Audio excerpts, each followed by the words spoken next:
Bonjour à tous, le Suzuki S-Cross, de nouvelles photos du Chevrolet Trax et la Jaguar F-Type à Paris confirmées, c'est le menu du jour.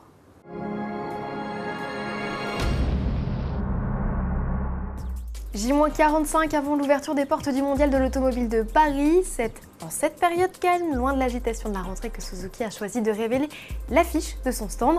Le constructeur japonais débarquera dans la capitale accompagné du S-Cross. Ce crossover compact pourrait bien mettre sur la touche l'actuel SX4, cousin du Fiat Seiichi.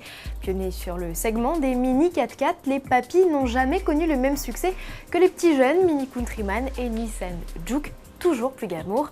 Le S-Cross ne devrait pas pour autant être décliné en série avant 2014. On attend aussi avec impatience la riposte de Peugeot avec le 2008 et de Renault avec le Captur. À suivre. Chez Opel et Chevrolet, la réplique ne s'est pas faite attendre. Les constructeurs ont dévoilé à quelques mois d'intervalle les jumeaux Mocha et Trax.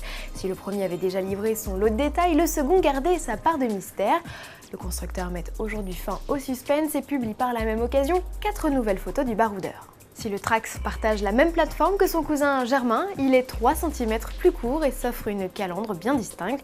Sous le capot, en revanche, pas de surprise, les 3 blocs déjà énoncés sur l'allemand reprennent du service sous le capot de l'américain. Le Trax profite donc en essence d'un 1,6 litre atmosphérique de 115 chevaux et d'un 1,4 litre turbo de 140 chevaux. En diesel, seul le 1,7 litre de 130 chevaux est prévu. Les 2 derniers blocs peuvent recevoir en option une transmission intégrale et une boîte automatique. Notez toutefois que les deux sont incompatibles ensemble, à découvrir dès la rentrée au Mondial de Paris. Le salon parisien sera également l'occasion d'approcher la F-Type. Si le roadster Jaguar a déjà camouflé la piste du festival de la vitesse de Goodwood en juin dernier, c'est bel et bien le 27 septembre qu'il fera son entrée officielle sur la scène internationale. La F-Type marque le retour de Jaguar sur le segment des petits roadsters sportifs biplace. Digne descendante de la Type E, le modèle ne cache pas ses prétentions, concurrencer l'une des références du segment, la Porsche 911.